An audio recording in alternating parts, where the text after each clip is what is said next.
All right, let's do this. I don't know how many people are going to be showing up for today. It is July 4th, after all. Happy 4th to all of you, unless you're outside the United States.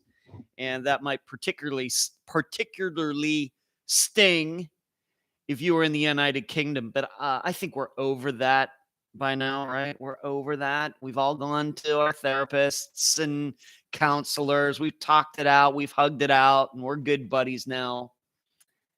But I wonder how many people will be here. I expect it to be a lower turnout than usual, which that is fine. But I just didn't want to push this off till Tuesday, especially considering that this is now an audio show as well on the podcast feed.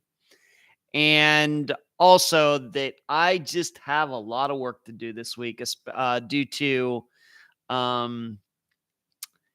what next week is going to be. In fact, there might not even be a live show next week, given my my trip to Illinois. I'm going to be leaving Saturday, and I'll get to Illinois on Sunday, and I'll be there till Saturday. And I just don't know how much work I'm going to get done.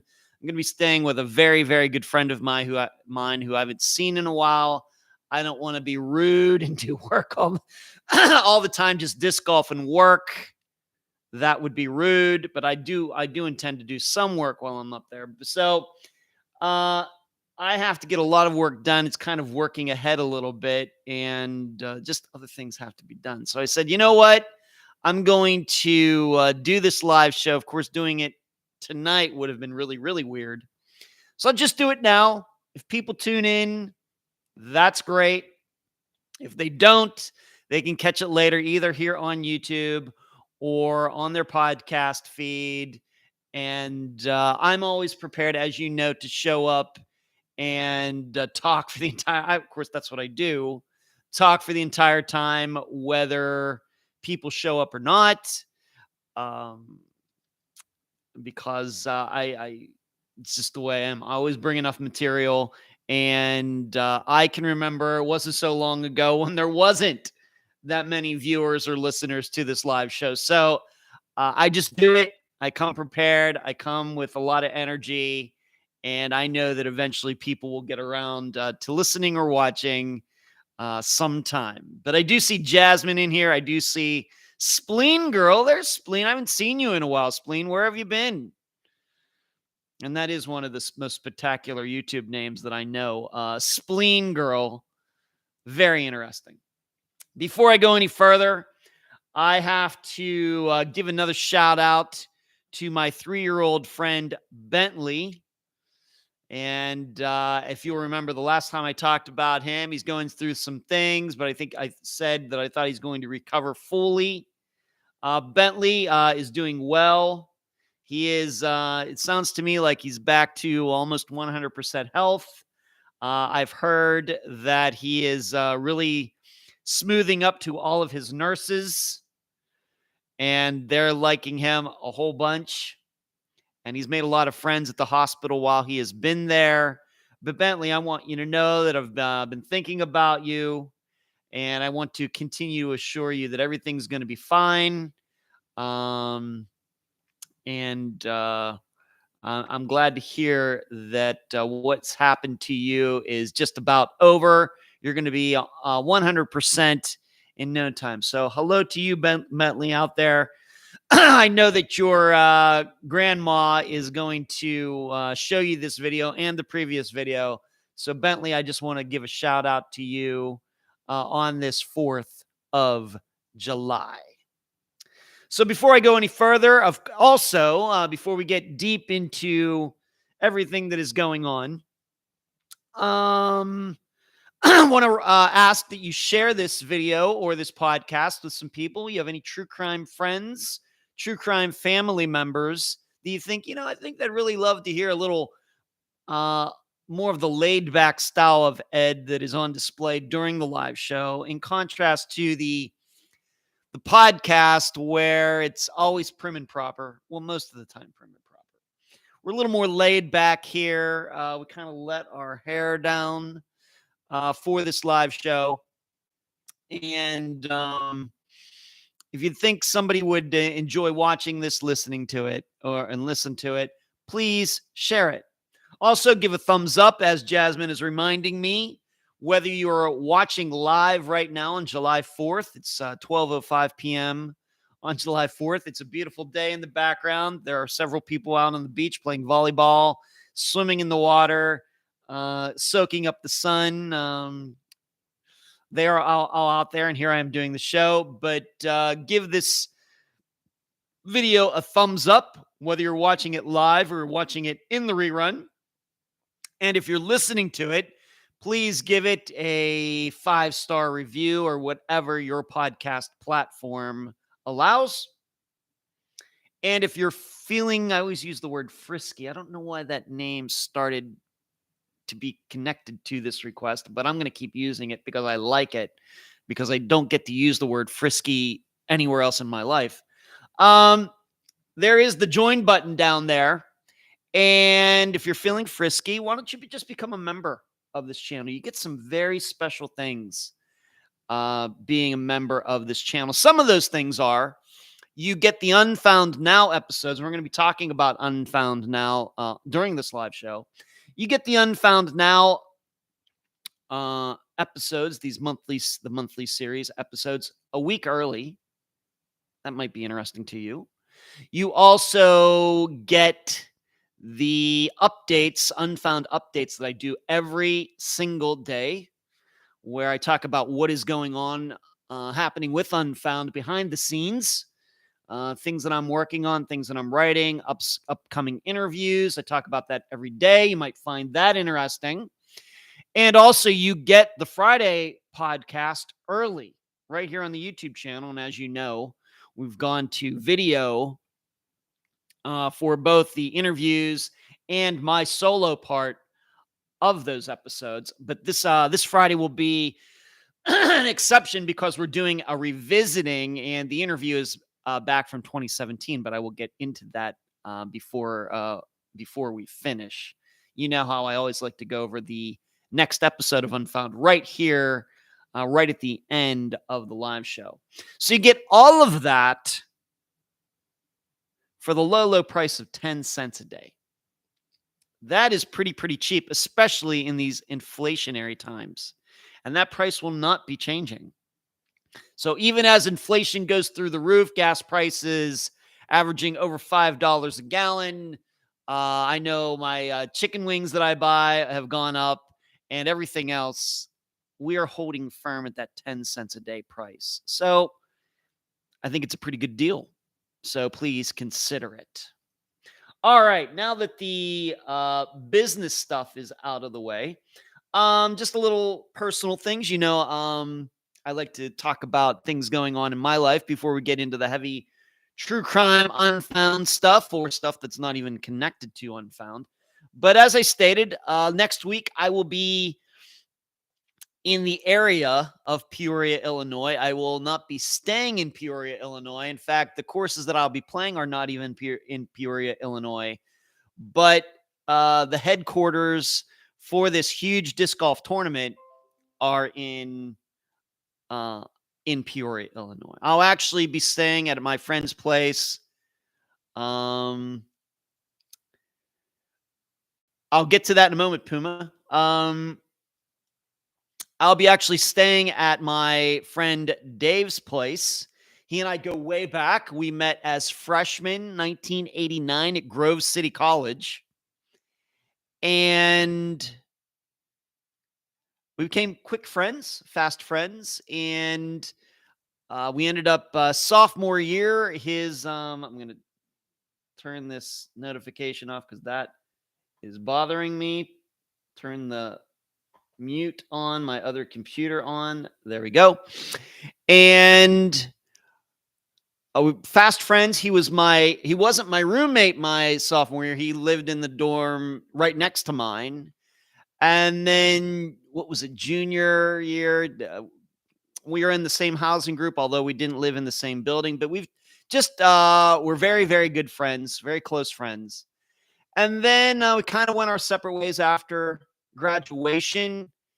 And he ended up going to law school, and he got his master's in business. Yeah, he's one of those types. And me, I went to work for my family in the car business, which I hated.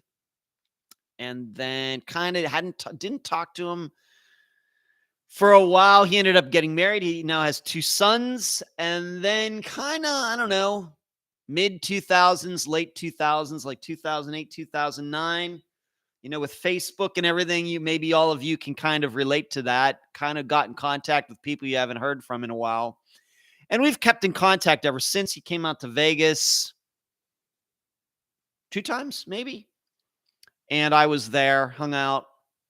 And then I saw him again in, it must have been 2016 or 2017. He and his family came down here to Orlando, of course, for Disney. But then they flew out of Tampa. I drove over to the airport and we hung out, had dinner at the airport in Tampa. That, like I said, that must have been 2016 or 2017. Gotta be. I think it was after I started Unfound, pretty sure.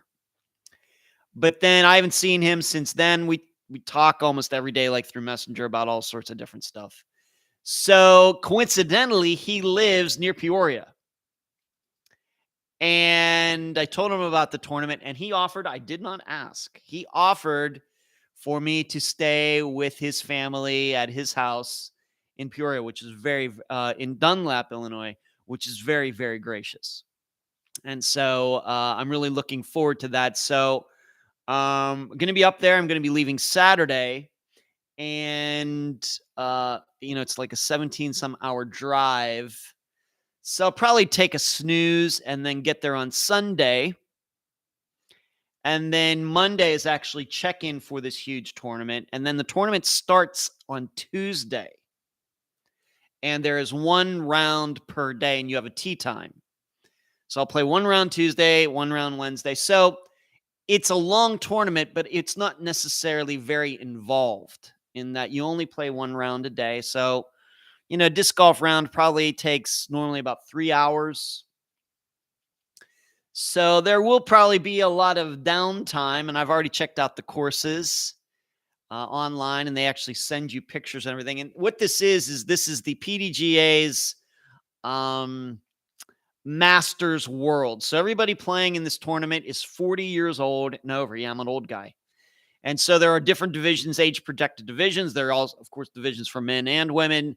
And the professionals for the 40 and over crowd will also be there. So they've changed it. I'm not going to get into all that. But all of the people there were like 40 years and over. And I'm playing in the men 50 and over. And we'll see how it goes. It did not go well last year, but in Orlando. But this is as big a tournament as there is for the older players in disc golf. It's the Pdga Masters, and so it's a huge deal. It's multiple courses, even though any division only plays 2 of them. There's like 7 or 8 or 9 different courses that they use because of all the different divisions. I don't know how many people are going to be there, maybe 800 players or something. I really don't know specifically, but a huge number of players. And you get a lot of nice stuff to be in it. And you do have to qualify. You have to, in the preceding year, you have to play in so many tournaments and accumulate so many points to be able to even play in this tournament. And so I, of course, did that because, as you know, I play a lot. And so I qualified and I said, well, I have to go. And so that's where I will be next week. And so I will, like I said, get there at Sunday to Dave's, do whatever. Monday, check in, probably go at least check out one of the courses. I'm not going to have time. I'm going to have to play one of them blind, even though there is pictures and video online. And then I'll play 1 round Tuesday, Wednesday, Thursday, Friday, and then there's a cut. The top 30 players in my division out of 75 or whatever it is make the cut, and hopefully I'll make the cut. And then I get to play on Saturday. And then from there, I am actually going to be driving over to Pennsylvania to see my dad for at least a few days, being that I'll be up that way anyway. And it's just a straight shot east, about 9 hours, although I lose an hour going from Central Time to Eastern Time. I'll go see him for a few days, and then I will be back to Florida. I anticipate, I'll be leaving this coming Saturday, which is the 9th. And then the 16th, I anticipate being back to Florida before the 23rd. I'm only going to stay with my dad for a few days. He only stayed with me for a few days. And once again, I was just up there in February for like 38 days, which is more than I would ever choose. So that's what I have going on over the next couple of weeks. So I have to work ahead. That's why I'm going to be very, very busy this week with work, getting Friday's episode prepared, getting next Friday's episode prepared. And in fact, I'm going to be doing an interview on Friday evening. And then before I get in the car on Saturday to drive to Illinois, I'm going to be doing an interview on Zoom on Saturday morning. So actually Saturday, it'll be noon my time, but the guest time will be 9 a.m. She's in California. So I will do that interview, and then as soon as I'm done and it's all saved, I'll jump in the car and start driving toward Illinois. So this is what you do when you're a podcaster and you don't like missing Fridays and you want to get work done and you are kind of a workaholic and everything else. But I'm really looking forward to being up there. I am planning to see a former guest of Unfound who lives in Illinois. We've talked about it. That's going to happen. I don't want to jinx it, though, to put any pressure on her in case things, we somehow can't get together. But if it happens, I'll let you know who it was. And I think you'll be very interested to hear about it because it is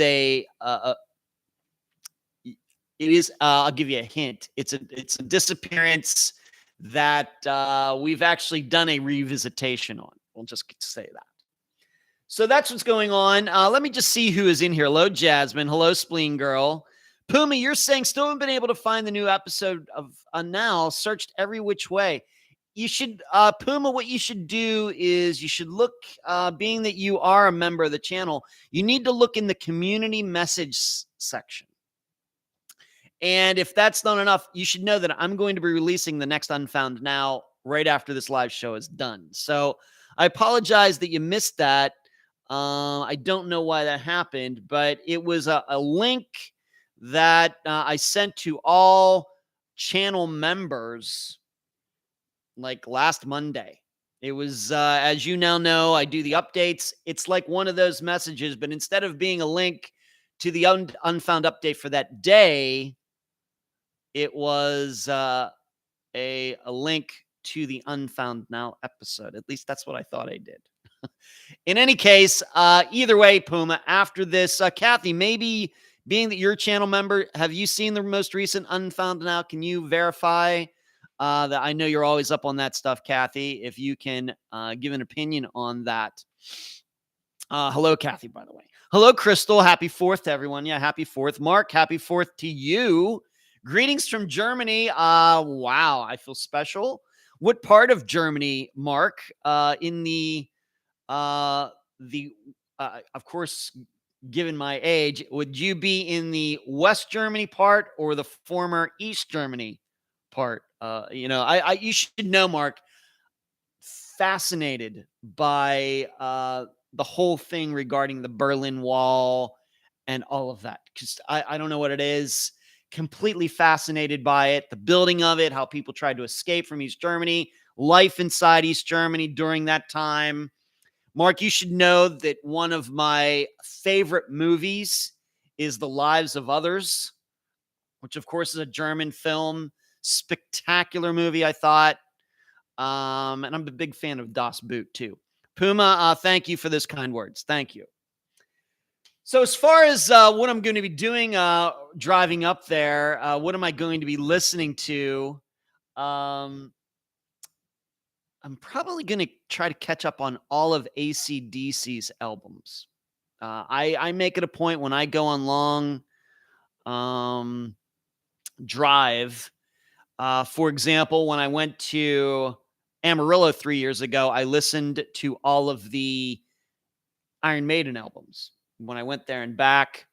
When I drove to Pennsylvania one time, I was listening to the Van Halen albums. Another long drive, I listened to all of the Led Zeppelin albums. So I think this time I'm planning to listen to all of the AC/DC albums in order, going back to when they first started. That's the plan right now, for being in the car for all of those hours.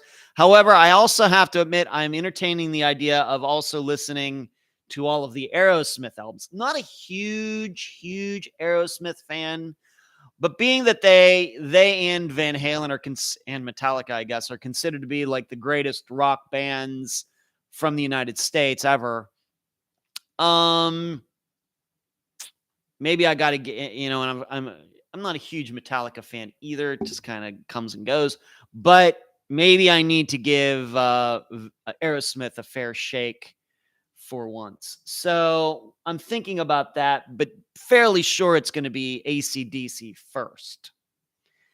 And so that's kind of the stuff that's going on right now. Personally, preparing. I've already made typed out a list of everything that I need to take to Illinois so I don't forget anything, including these computers, this microphone, whatever else. And I'm going to get the oil changed in my car before I go. I need to check the tire pressures in my car. Just these little things that you got to do when you are going to be going on a long trip. And it's going to be a lot of miles. Like I said, 17 some hours to Illinois, and then 9 hours over to my dad's, and then 16 hours drive from Pennsylvania back to Florida. A lot of time in the car. The car has about 91,500 miles on it. It's probably 1,300, 2,600, probably, I don't know, be close to 95,000 miles when I'm done. So, and it just keeps trucking along. It's a Hyundai Sonata running great. Mark says, I live near Stuttgart. Oh, okay. Very interesting. Thank you, Mark. Kathy, I know I've not so you haven't seen it either. Now I'm concerned. Well, I apologize. I'll have to make it up to all of you members somehow if I forgot or did something wrong there. I'm not sure what happened. Boston, you are very generous with that super chat contribution. That's what Boston actress did right there. And she's doing the yard work. We'll have a great time. And you are very generous. Thank you. Spleen, I was driving, so I couldn't comment. But I like the idea of listening to AC/DC. I'd go with Van Halen myself. I've already done Van Halen, though, Spleen. At least the David Lee Roth years. I wasn't into the Sammy Hagar years. So, kind of, even though 5150 is fine, I'm a DLR fan. So I really just listened to the Van Halen, the David Lee Roth Van Halen years. Well, of course, there's only, 5 or 6 albums. But, of course, with AC/DC, they have like 20 albums. And so I have more than enough time. Same way with Iron Maiden. They have a ton of albums going back to the late 70s as well. Of course, AC/DC goes back to the early 70s. So does Aerosmith. All right, let's move on to some of the true crime items that I want to cover today. Of course, I have some unfound now stuff or unfound stuff, and I also have some non-unfound stuff.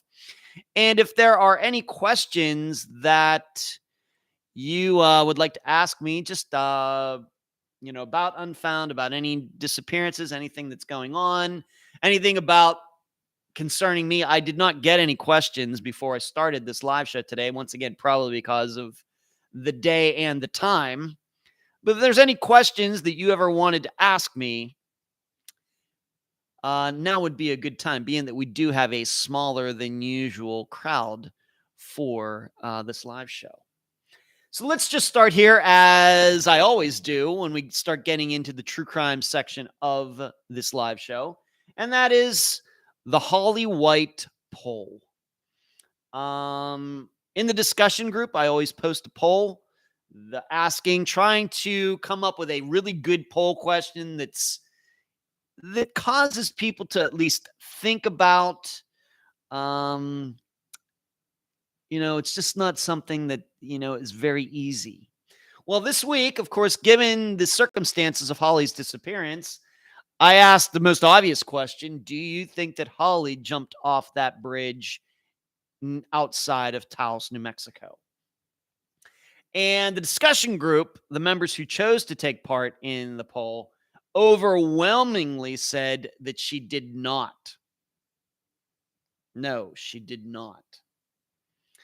And given my my expectations, or I kind of have a really good feeling for the room in the discussion group, I cannot say that choice surprised me. I would tend to say that the discussion group tends to skew a lot toward, foul play scenarios, much more than the think tank, which I'll get into in a second. But for the question, I just want to make sure I got this question right. It said, did Holly White jump off the Rio Grande Gorge Bridge? Overwhelmingly, 93% of the respondents, I think that's what you call them, voters, said that she did not jump.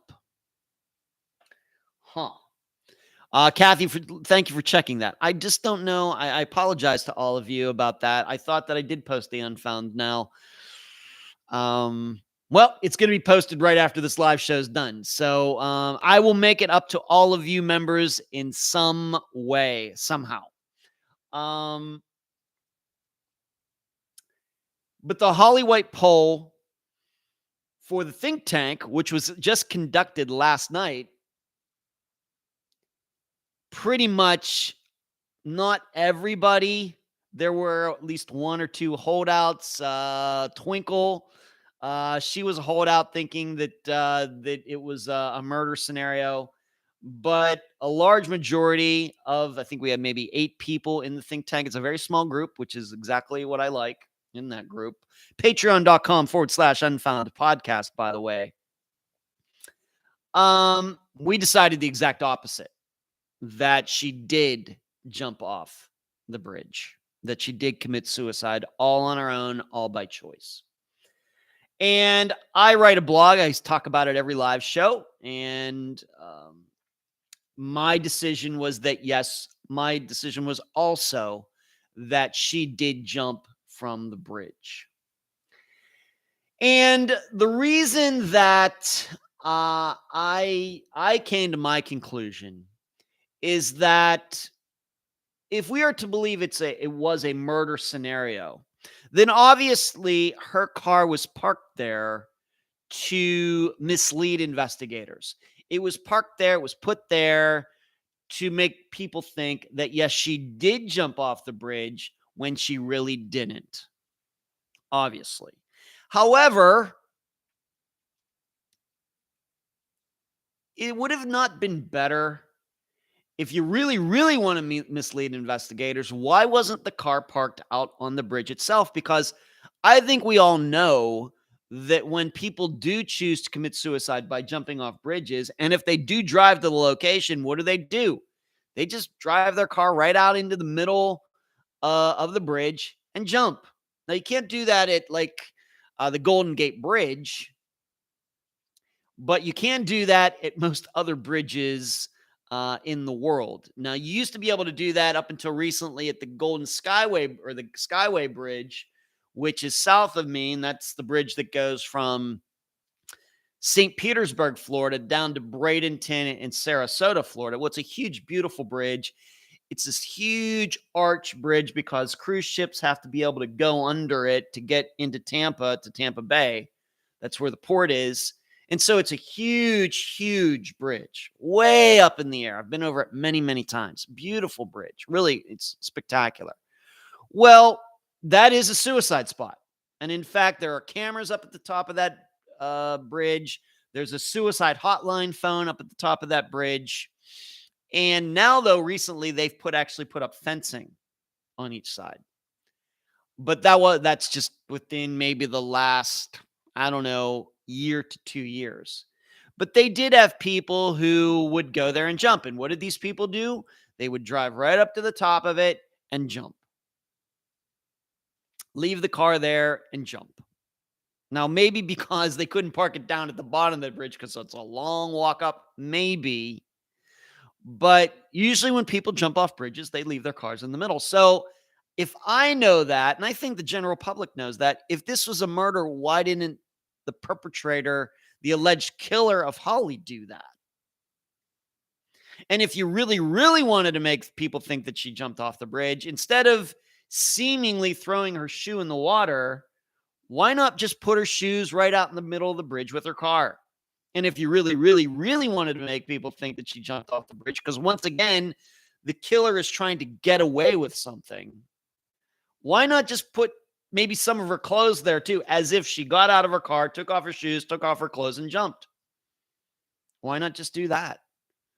Why do the absolute minimum if you're really trying to make it seem like she jumped off the bridge? So because of that, I decided that Holly jumped. And there's a longer explanation that went for about, 3,500 words on Patreon. It's a private blog, patreon.com/Unfound Podcast. So, and we also have to think on top of everything else that, Holly had a lot going on. She just did. Not any one thing seemed like maybe a big deal to your average person, but you add that up. And I think what also caught my ear, and maybe it caught yours too, even though it seems like a majority of people think that she was murdered, that it was really odd to me that one of the coworkers was there, and when she didn't show up for that going away party on Friday morning, somebody actually thought someone should go check the bridge. That's very peculiar. And I guess it's a fact. Because I can say, and you should know something, given the Skyway Bridge is a suicide spot, although I don't know how much it is a suicide spot now, given everything that they've done with the fencing and everything. I really don't know. But here's what I think I know. The Skyway Bridge is closer to me now than the bridge was, the Rio Grande Bridge was to Holly. And I got to say, if somebody's planning for me to show up somewhere, of course, I don't have coworkers to show up at a work or anything. But let's say I'm supposed to go to trivia. Everybody thinks that I'm going to be there for trivia, but I'm not there on that Thursday evening. I can guarantee you none of those people are going to think somebody better go check the Skyway Bridge. Instead, people are going to think, well, maybe my car broke down. Maybe I was in a wreck. Maybe something came up. This, that, the other thing. They're not going to say, well, somebody better go check the Skyway Bridge. That somebody did bring it up, who knew Holly, who worked with her, tells me that this person might have thought that she might have been on the edge. And it just wasn't maybe that well known to some people. So that also sticks out to me as well. So going back, Spleen Garage, Kathy said, no Unfound Now. Once I'm going back to that, we're going to talk about the Unfound Now episode that's going to be coming out here in a bit. Once again, I apologize to all of you in green. I apologize. I don't know what happened there. I thought I posted it like a week ago. And in fact, I double checked Puma after I did that. And I thought I saw it. Maybe something technologically happened there. I don't know. But I promise to you, members, that I will make it up to you somehow. Spleen Girls asked me, do you think you'll live in Florida for the rest of your life? I know you never know. Spleen, uh, I've not hidden my feelings that I do miss Las Vegas. I love Florida. I've made tons of friends here. Of course, where I live currently in this condo is spectacular. This is the kind of living that I always wanted to do, although I do get some financial assistance from my dad to live here because this is the kind of place when he came to Florida that he wanted to be in, even though he only stayed for 5 days the last time. What are you going to do? Trust me, if he didn't bring this idea up after my mother died in 2018, then I wouldn't be in this place. I would be probably still living in Madeira Beach, and I would have been there when the hurricane swept through, and I would have got flooded out. So that's just how life works sometimes. Yeah, if you don't know, my old place in Madeira Beach, many of you have been with me or been with Unfound that long. Remember that. Remember I used to do the live shows, and the Johnny Depp poster, Pirates of the Caribbean, was in the background. Do you all remember that now? Oh, yeah, remember now. In fact, that picture is now right over there. But that place got flooded in 2020 when a tropical storm or hurricane came through here. And they got about 2 feet of water in that building where I lived. So everything would have been trashed. So I guess it was fate for me to move out of there. My landlord who lives next door, her place got totally messed up. In fact, I just saw her last week. I keep in contact with her. I stop in once in a while to see how she's doing. And it's only been recently that it's gotten kind of back to normal. Like it took 2 years to redo everything. They had to rip the walls out. I mean, really, really bad. But had that not all come up in 2018, I think I would still be living in my place in Madeira Beach. It was right there on the street. I didn't mind it. You know, it was a very little quaint little place. There was a coffee shop next door. The beach was just a very, very short walk. The rent was cheap. Not cheap now, given that my former landlord has refurbished it and everything. She's charging a lot more these days. But I thought about moving back to Las Vegas, but I have to admit, Spleen, that the one thing that may get in the way of that is that, I'm not saying that Las Vegas is going to vanish or anything, but, they are having tons of water issues out there. And that was really something that started while I lived there over 10 years ago, that Lake Mead drop. And, what are they going to do for water? And so do I really want to? I know people are still moving there. It's a fascinating place. Absolutely fascinating. Fascinating. And I loved it there. A lot of good memories. So I have a lot of great friends there. I love the excitement. And the thing about where I live now, it's just a little slow.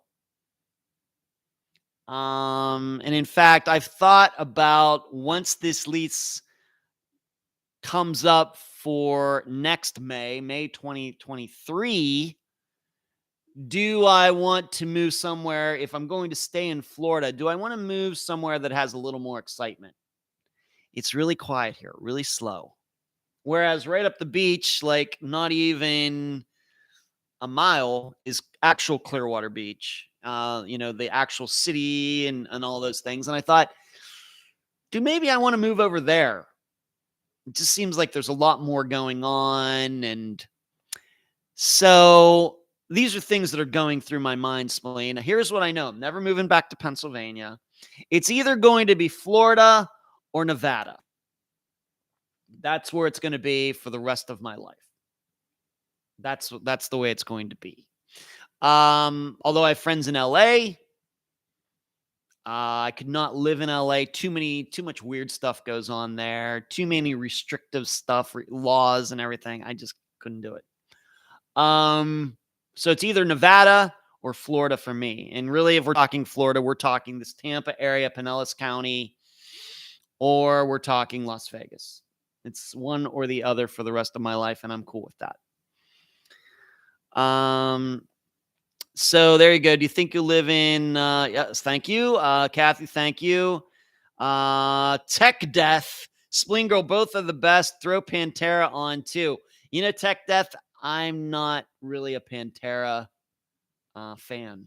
I know it's like, well, that's the same as Metallica. That's the same as Megadeth. It's really not. Not to my ear. I've tried Pantera. I have some of my fellow disc golfer friends when we play music out on the course that are playing Pantera. I know Pantera. I know many of their songs. It's just a little too non-musical for me. It's a little too much shouting. It's a little too much speed. It's once again for my taste. And yeah, I know it's not. I just love them. That's great, Tech Death. And I think I have a wide taste in music. But there's just somewhere in that line where we get to like, you start getting more towards the heavier side. You kind of go from like, the hair bands, and then you get a little harder. Maybe you get into a little Queensryche, and you go a few steps further. There's like Iron Maiden. And then you go a few steps past that. There's like Metallica and Megadeth. And then it seems anything past that, it's just, I lose touch with it. So maybe you might put Pantera in there. You might put Ministry in there. You might put Slayer in there. Just kind of loses me.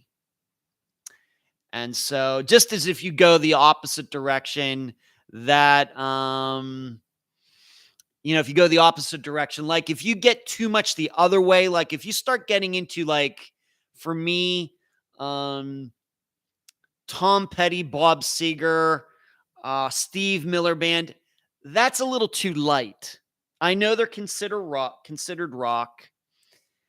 It just doesn't have what I would call, it doesn't have any crunch to it. So it's everything in between those extremes is where my rock musical taste is. Like Bruce Springsteen, once again, doesn't do a lot for me. I think, Born in the USA, fantastic album. But overall, all of his music just doesn't have enough crunch for me. I feel the same way about the Beatles. Not a Beatles fan.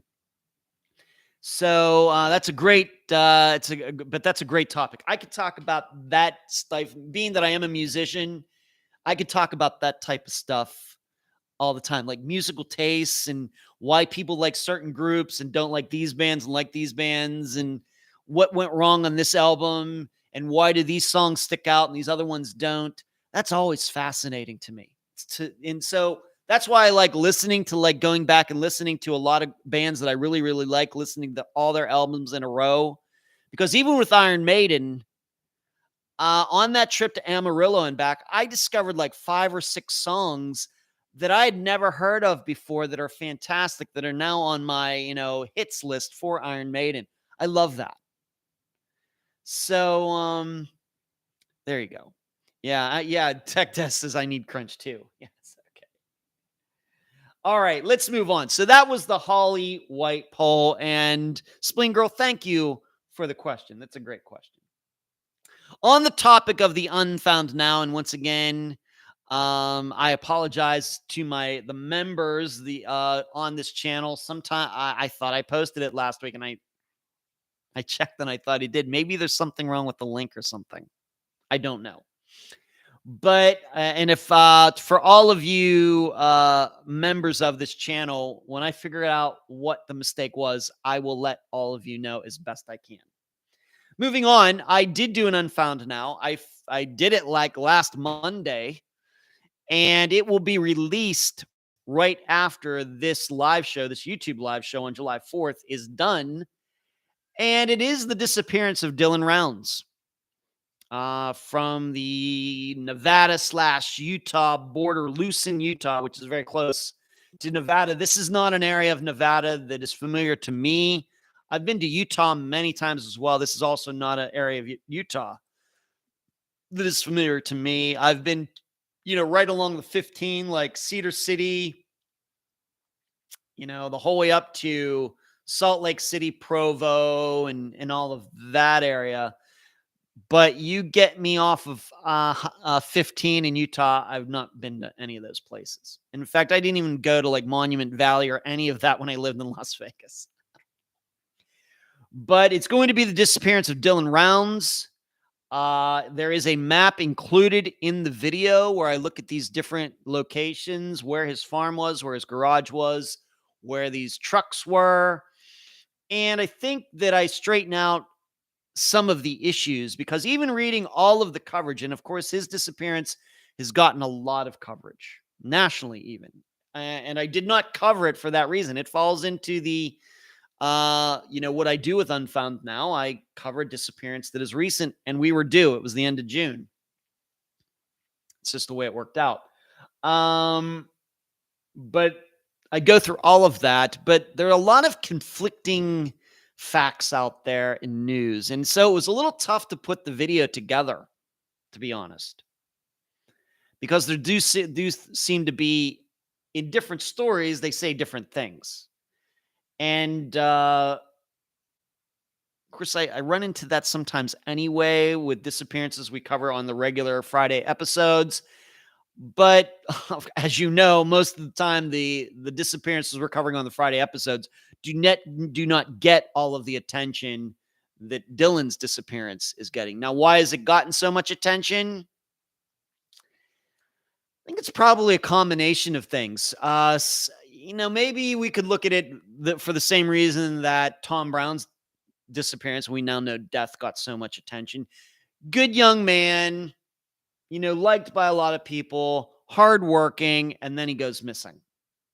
In contrast to young man who's a criminal, who's an addict, who had warrants out for his arrest, and those, as we know, those disappearances don't get as much attention. Of course, we at Unfound don't care about people's backgrounds or anything else. People want to talk, I'm ready to talk. But I think that's why Dylan's disappearance has gotten so much attention, kind of just given who people think he is. In addition, he's out there, what I would say, in the middle of nowhere. And so where did he go? And so a lot of people are thinking about the idea of foul play. Did somebody show up at his land while he was there and he couldn't fight them off, or was he lured away? And I think that's why it's gotten as much attention nationally as it has. And this is not a short video. It's 50 minutes long. Between my opening and then going to the map and kind of going through the facts and kind of trying to sort them out for all of you. So you kind of have a good understanding of what really, really is the timeline. And then after, of course, as always, I have these 3 learning points that I talk about in depth. It ended up being about 50 minutes. And I hope you all will find it informative and maybe give you a new idea of what possibly could have happened to Dylan. I do offer some of my insights at the end. I wouldn't say that I'm firm on anything, but as you know, when I comment on these types of things, it's more of a concern. Here are the things that concern me. Or maybe I say, here are things I don't see, and here are things I do see. And that's kind of what I do at the end of the Dylan Rounds Unfound Now. And once again, as soon as this is over today, so around 2 p.m. Eastern, it will be made public and everybody will be able to partake in the video. Spleen Girl says, your taste in rock is very similar to mine. I like other music, but what you just described is very similar to what I feel. Steve Miller not being too great on one end, nor Venom on the other. Yes. Everything in between there is fine. I guess what I would say, Spleen Girl, when it comes to my musical taste, at least on the lighter side, the softer side maybe, is that it seems to me that I have something against unattractive white guys whose band names are their names. Steve Miller, Tom Petty. I know it's Steve Miller and the band and Tom Petty and the Heartbreakers, but Bob Seger and the Silver Bullet Band. When the name is like that, it seems like I just don't want to have anything to do with them. And it also could be that um, that kind of music was very, very uh, popular when I was growing up in Western Pennsylvania. WDVE, which is the big rock station in Pittsburgh, has been forever, still is there. Spectacular. Anybody who was anybody in Western Pennsylvania at the time listened to DVE, and they now play Steeler games and things now, which you could have never imagined in the 1980s. But they play, and they still do, I think, play a lot of Steve Miller, a lot of Bob Seger, a lot of Steve Petty, or Tom Petty, Steve Petty, Tom Petty. And maybe it's just I got a little burnout too, and it's never come back. And I do find myself, starting in like my late 40s into my early 50s, listening to a lot of music that I never listened to in high school. Usually high school is what forms kind of your musical taste for your life. It's those formative years, very emotional years. You attach those songs to dances and dates and all sorts of things. And I still listen to a lot of those groups. Def Leppard, was a big Def Leppard fan. Who wasn't in the 1980s? And some other groups. But for example, I never listened to Iron Maiden in the 1980s or the early 90s in college. The funny thing is that I had a close friend. His name is Mike Martin. He was from Erie, Pennsylvania, although I've not talked to him since graduation. But he lived right down the hall from me. Both my junior and senior year, we were in the same housing group. We played on intramural teams together. He was a huge Iron Maiden fan, had the posters and everything. And I thought this guy was crazy. I was like, I don't listen to that crap. And now I have an Iron Maiden bedspread. So things have changed. I never listened to Megadeth. I thought, oh, Dave Mustaine, he's crazy. That's like, get that out of my face. Now Dave Mustaine is like one of my favorite rock musicians ever. I don't know what happened in my late 40s to kind of change my taste. But I still like Whitesnake and Def Leppard. And I'm a huge Kiss fan. Got them on the walls. There's Megadeth. Rolling Stones are fine. Judas Priest. They were okay in the 1980s. Now I'm a huge Judas Priest fan. I went and saw them last year over in Orlando. I can't explain it. I don't know. I think that it seems to me my perception is people get older, their taste get softer or lighter. Mine's gone the opposite for some reason. I don't know. Mark asks me, this is a bizarre case. Looking forward to your video and your takes on the case. Mark, thank you very much. Like I said, probably about a little over an hour. Once again, as soon as I click off end this, it will be made public. Spleen Girl found that funny. Tech Death. I need giant guitars. I do too. But it just has to be a little more melodic Tech Death. Like I said, Pantera, Slayer, it's a little too much. It just doesn't sound very musical to me. And when I listen to the singers, I'm like, well, I could shout that, and that's when I'm looking into music. I, like listening to music that is difficult. I can't sing like Bruce Dickinson. And those are the things that impress me. Tech Death, what did you think of Dimebag being murdered on stage? I've watched, there seemed to be even more than one documentary about that. It's very sad. But I think that obviously there was something wrong with that guy. Obviously, if he doesn't do it that night, maybe he does it some other night. But I think that we also, if you are a public person, whether you're just a podcaster like myself, or you're somebody who's actually famous, you always have to be cognizant of those things. And was it predictable that somebody would actually go up on stage and shoot him? Probably not. But there's reasons that there is security at these places, and you take those precautions and things. I even know for myself that, unless it's unavoidable, like this disc golf tournament that's coming up where, you can publicly see where I'm going to be. Other than that, I really try to avoid letting people know when I'm going out and things, because you just don't know. You should know I've ticked off a lot of people with this podcast. Lots. So, and as have other true crime podcasters. That's not just solo to me. John Lorden, Marissa at the Vanished, we ruffle a lot of feathers. So, you just have to be aware of that. Mark says, I saw Judas Priest and Kiss in 2015. Oh, if I could have only been there, Mark. If only. I've seen Kiss twice. I've seen Judas Priest once. I would see them again. I actually, that same year, Mark, I saw Def Leppard and Kiss together. Def Leppard with Kiss, or maybe that was the year before. Yeah, great. Tech Death says, yes, he tried in Cincinnati before Columbus, so you're right. He got arrested in Cincinnati a year earlier at their show, and he came back. Yeah. Tech Death, probably avoidable. Very, very sad. And like I said, I'm not a fan of the band. Dimebag Darrell seemed like a perfectly great person, and it's all very sad. But probably avoidable. Probably. Very sad, though. And, it's one of those things, Tech Death, where you're just kind of surprised it doesn't happen more.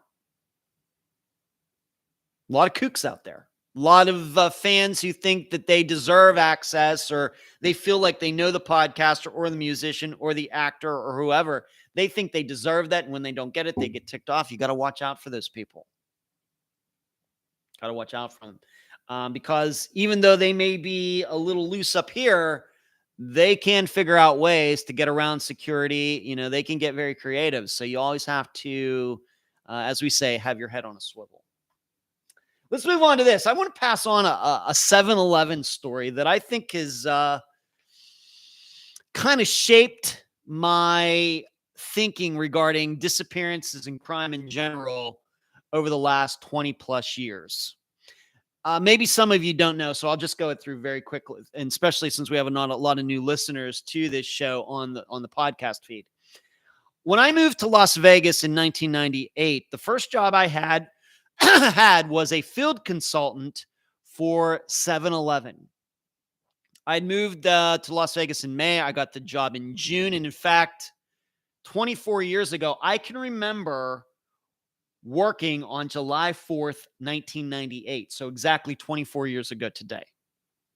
I can remember that. And I just started there. And they put you through like a training program. And then they require that you manage a 7-Eleven for like a month before you actually become a field consultant, which means you work for the corporation and you go to your little area of stores, communicating with the franchisees, making sure they're following the rules and all of that stuff. I was kind of like, the man, sticking it to the man. I would be the man in that situation. And 7-Eleven has a very unique setup, unlike McDonald's. McDonald's, if you want to have a franchise, you just, figure it all out. You pay them the money and then they'll give you all the stuff. Well, with 7-Eleven, the franchisee does not own everything. It's all split almost 50-50. But the nice thing is that, why is my voice? Oh, man, my voice. But it's very easy for 7-Eleven franchisees to get out of their agreements. You don't have you don't put a lot up front. So if you decide it's not for me, if you back out or quit, you don't lose much either. Whereas with McDonald's and most other franchise companies who do that, you have a big, buy-in at the beginning, but any money you make, you get to keep it all. Pretty much. That is not the way for 7-Eleven. However, if you lose it, doesn't go right, then you could be in debt for the rest of your life. So it's a little different situation at 7-Eleven. At least that's the way it was 20 years ago. Well, my first boss, my first supervisor, which would have been, I think he was called the marketing manager, and Las Vegas was divided into two markets, kind of like northern Las Vegas and southern Las Vegas, and I was in the southern Las Vegas part. His name was Bill Nolan, and he's still around. In preparation for this talk, I actually looked him up. He's not in Las Vegas anymore. He's in Indiana. He's still in the convenience store business, which I can't even imagine. I had 10 months of it, and that's all I could take. But he was my first supervisor. He was the guy who hired me. I went in, I interviewed with him. He hired me. My second boss, my second supervisor, once I think Bill got promoted, was Carmen Geiger.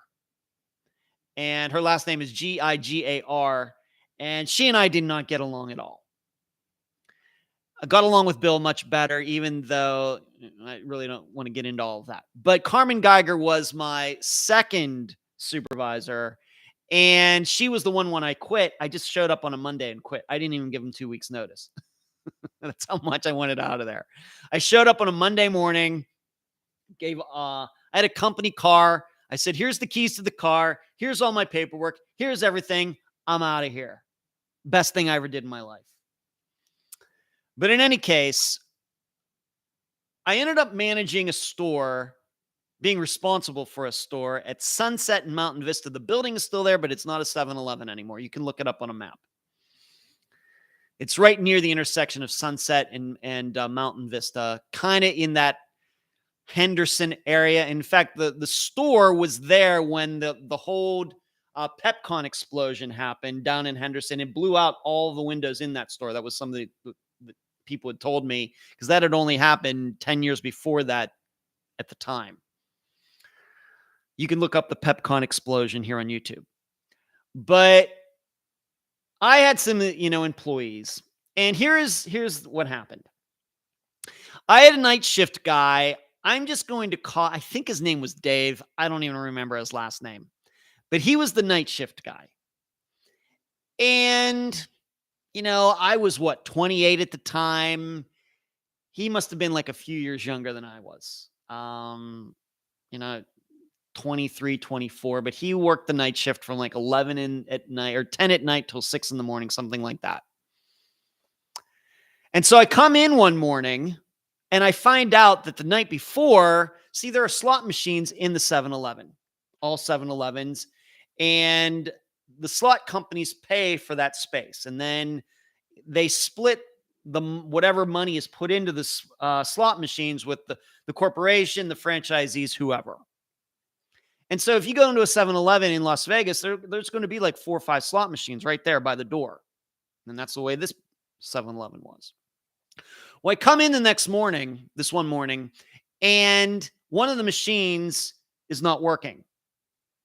And I found out that Dave, the night shift guy, had called the company, and a tech person was going to come out to find out what was going on. Why did this machine, break down? What was going on with it?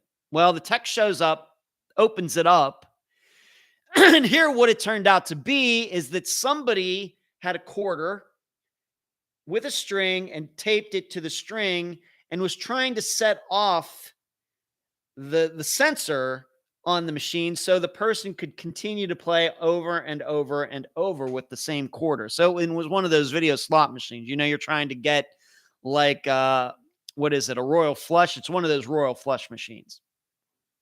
And so whoever it was had been doing that. Well, the thing got stuck. The quarter and the tape and the string all got stuck down inside the mechanism. And obviously, whoever it was, of course, did not let anybody know and took off. And I found out about this. I felt, you just never know what you're going to. I saw so many crazy stories when I worked for 7-Eleven. 10 months, I have a novel worth of stories from working at 7-Eleven. It's just crazy. It was just 10 months of craziness. And that's why I got out. Although looking back now, it was fun. Looking back now, it's funny. At the time, I was so stressed out. You don't even know. So I find out about this, and I think somehow Bill found out about it. Well, you should know that Bill Nolan, before I worked for 7-Eleven, he was a Las Vegas Metro detective.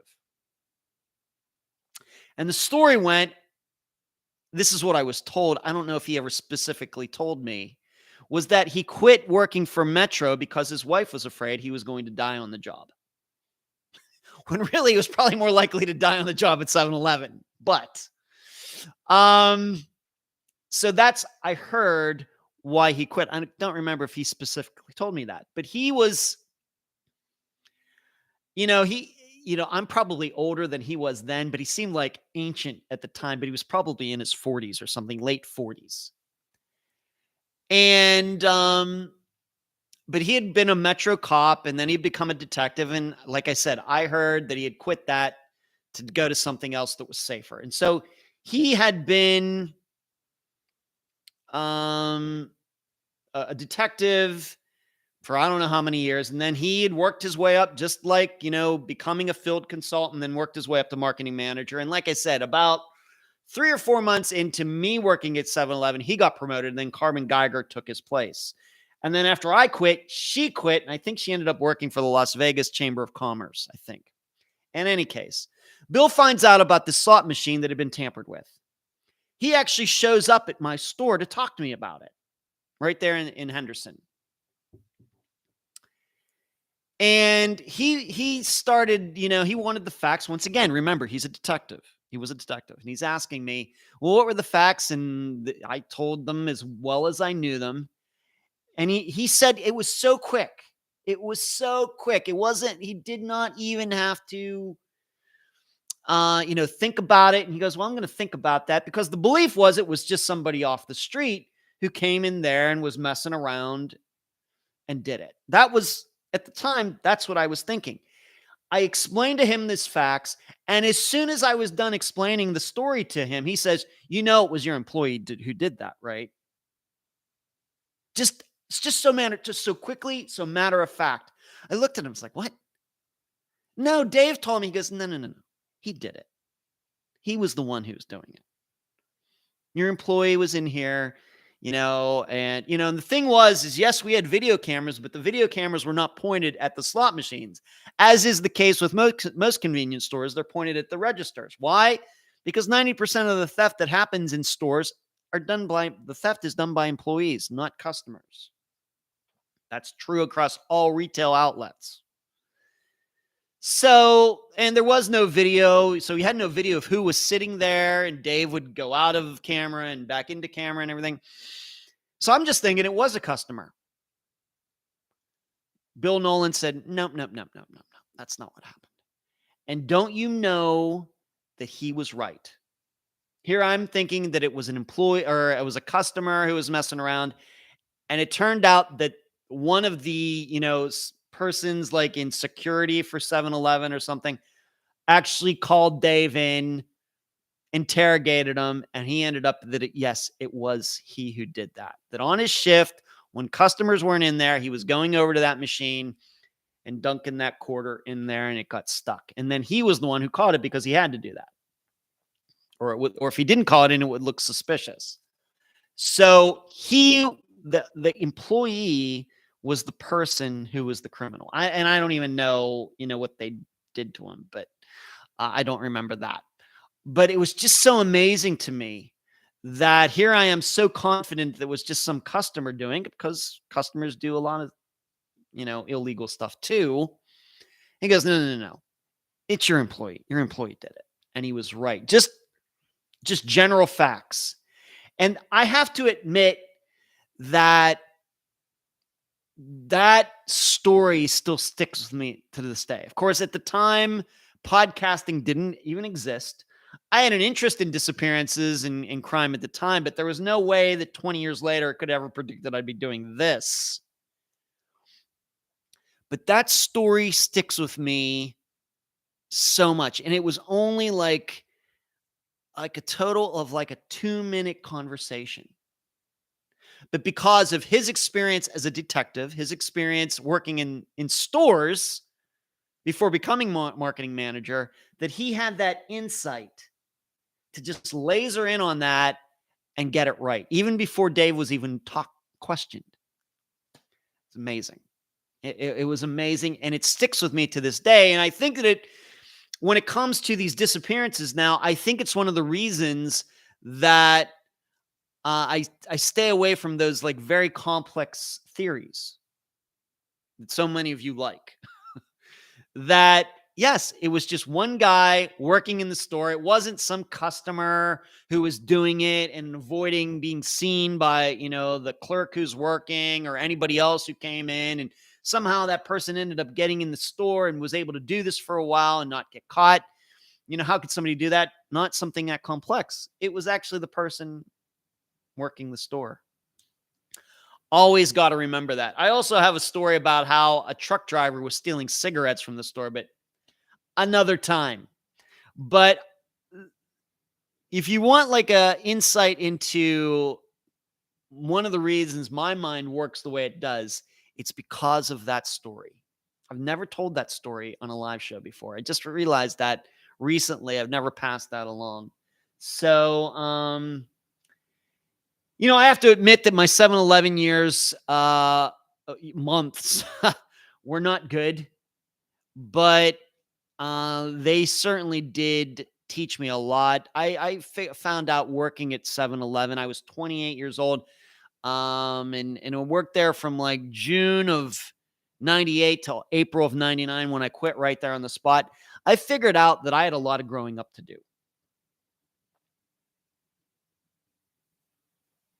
Even though I was that age and everything. And I really didn't start, there's just so many things there that were just, I look back, they're very embarrassing on how I did things, how I handled things.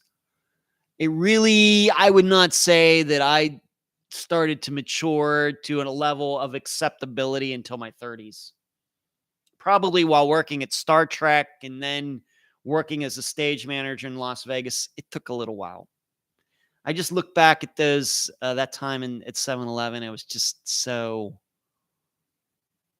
immature and things. It was not good. But so in other things though, but it was helpful. It was just so totally helpful to my maturity. Gained a lot of work experience and knowing how bad things can be in certain situations. So, but I thought that was a really cool story. Spleen is saying, no kidding, my best friend's dad got shot at 7-Eleven when he worked there in the 1980s. You should know, Spleen, that in that time, in communicating with the franchisees that I had, and I mainly had, I was responsible for, just for that short time, responsible for 7-Elevens east of the Strip, east of Las Vegas Boulevard, kind of around the east, going down to like Eastern. So there were a couple 7-Elevens on Tropicana between Maryland Parkway and Eastern. There were a couple 7-Elevens over there on Flamingo, like by Eastern. Those stores right in that area. Not the roughest of neighborhoods, but not the safest of neighborhoods either. But every one of my franchisees had a story about somebody getting shot in a store. And in fact, the one franchisee, one of his clerks, was murdered in the store. So, Spleen, I can't say that I'm too surprised by that. Every one of them had some sort of shooting story. And in fact, while I was there for those 10 months, there was a shooting at a 7-Eleven store in North Las Vegas where the guy got shot in the parking lot, crawled into the store, and died. I was not there to see it, but that happened while I was at 7-Eleven. The craziest story, I don't even have time to tell. Maybe we'll save that for the next live show. I will pass along another live show story, just to a 7-Eleven story, because that one is a really bizarre one as well. It doesn't so much have to do with an investigation like the one I just told you, but it kind of encapsulates my 7-Eleven experience. That'll be for next time. Let's move on. Of course, last Friday was the first, this past Friday was July 1st. So I hope you got your newsletter. It was a good one. 3,000 some words for your reading pleasure. If you are not on the email list, please email me at unfoundpodcast@gmail.com. And so that was a good one. And let's see, Stitching. Hey, hello, Stitching. Getting in here a little late today. That's okay. We still got 45 minutes to go. And Spleen, yes, yikes. This happened in LA. Yeah, the dangerous. One of the scariest times I ever had at 7-Eleven. I actually worked from some overnight shifts, both at that store there and at a 7-Eleven store at Decatur and Flamingo. It's scary. It's so scary. 3 a.m. Oh man. I don't know how people do it. So moving on. I should say this, given I mentioned about how I'm going to be in Illinois next week. I'm going to be in the Peoria area. I do have work to do. I do want to spend some quality time with my buddy Dave and his family. I am going to be meeting a guest of Unfound there, but if there are any listeners in the area, if I could make the time, if you are in that area of Illinois, maybe we can arrange some meetup or something like that. I can't guarantee anything, but if anybody is in that area, wants to email me, unfoundpodcast.com, maybe we can make something happen. Once again, there are other things on top of going and playing in the tournament that have to be done. But I just wanted to throw that out there. This coming Friday, I'll get into what the episode's going to be at the end of this live show, but you should know that as you know, the podcast now has ads. I don't have a lot of control over what the advertisements are, but I do have control of when they play. That's why you never get any interruptions during the interviews. But I am going to be doing, there is a company that contacted me a little over a month ago that is going to be advertising on the podcast, and I will actually be doing the pitch myself. They actually sent me some test product. I've tried it. I like it. And so you can look forward to that this Friday. It'll somewhat be off the top of my head, although it'd be recorded, of course. But be looking forward, looking to that. And the product is actually called Magic Mind. And you will hear what I have to say about it this Friday. I don't know how many episodes they are going to be a part of. Maybe it'll just be for a month. I don't know, but they approached me. They sent me some product. I tried it. In fact, there's a video that I filmed myself trying this drink for the first time, and that will be made public sometime this week. So you can see my initial first impression of this drink. So you can check it out for yourselves, but probably won't make that video public until later this week, near Friday. So be looking for that. That'll be starting this Friday. And like I said, I don't know how many episodes they're going to choose to advertise on, but it'll at least be 2 or 3. Moving on to, let's go to an article. And this is news. This comes from Chile, the country of Chile. A worker in Chile submitted his resignation and could not be found after his job accidentally paid him 330 times his salary because of a payroll error, according to reports. The worker, a dispatch assistant at cold meats manufacturer Consorcio Industrial de Alimentos, received a paycheck of $180,000 for the month of May. Nice work if you can get it. He was only supposed to be paid $540. Of course, I'm converting it from pesos. The worker initially alerted his manager of the massive overpayment, according to local media outlet Diario Financiero. The manager would then report the issue to Human Resources, who asked the worker to go to his bank and return the extra money. He agreed to go to the bank the next day, but kept the money and ignored communications from his employer over the next few days. The man then offered his resignation through a letter sent to the company by his attorney. The worker has not been heard from since, Diario Financiero reported. Consorcio Industrial de Alimentos has filed a complaint against the worker, alleging he was misappropriating funds, but no arrests have been made so far. So this is a unique kind of disappearance case, and it does remind me that we have not covered a disappearance yet, although maybe the Dub Wackerhagen one might be one. We have not covered a disappearance where it's actually the disappearance of a criminal who's like on the run. Like a Dub Wackerhagen and his son going missing. That may be the situation. There is, though, the also belief that that woman was murdered, but they might have been murdered somewhere else too. I guess I have to be open to that possibility. But we've not yet covered a disappearance, so like guy or couple on the run.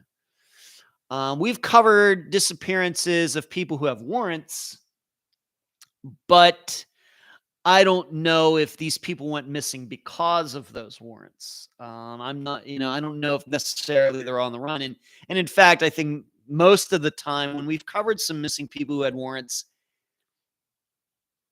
I don't know how big of a deal. They're probably going to be going to jail for a little while, but it wasn't something where they were going to be going to jail for years and years and years and years. So it's hard to connect the person disappearing and whatever charges were against him. Although maybe some of you may go back and find out. It just doesn't seem to me that we've really covered the disappearance of an outright person on the run. However, I will tell you, we may be doing that.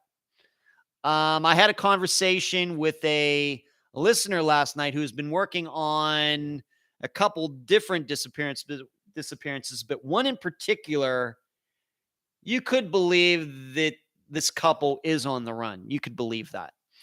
And so why is that? Why have we not covered, a disappearance that is straight out, somebody did something and is on the run? For example, somebody committed a bank heist or robbed a Brinks truck, and everybody knows who the person or the group was, and all of these people have disappeared. Why haven't we done that yet? It's probably a combination of things. First of all, those kinds of things are rare. Of course, disappearances, even though there's 100,000 unsolved of them, they are still fairly rare for them to get at least a year old. But they're still very important, as we all know. But even within that, people who go missing and they're on the run is just even, of course, is just a very, very, very, very small subset of disappearances. Maybe 1 in 1,000 or 1 in 10,000 or something.